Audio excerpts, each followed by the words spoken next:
Hello and welcome to my channel. Today I am going to address a common error you might encounter in Windows 7. Error code 80072EFE. This code shows up when you are trying to update your Windows. This error can be frustrating, but fear not. In this video we will go through several methods to fix it out. Okay. So the first step in resolving this error is to clear the software distribution folder. This folder often contains temporary files and data related to Windows Update, and sometimes clearing it can resolve update related issue. So for that, double click on My Computer, then open C drive, then click on Windows. After that, open Software Distribution folder.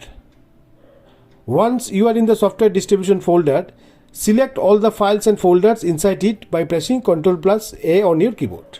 Now right click on the selected files and choose Delete from the context menu. And that's it. You have successfully cleared the software distribution folder.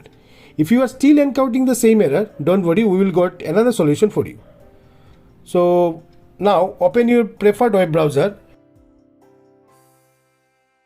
And here you need to search for Windows 7 latest patch for 64-bit.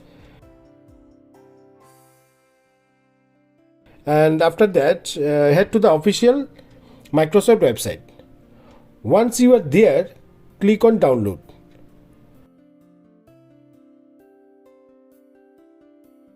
Once the download is complete, double click on the downloaded file to run the installation process and follow the on-screen instruction to complete the installation. Once it's done, restart your computer.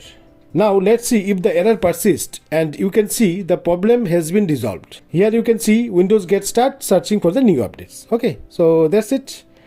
I hope this video was helpful to you.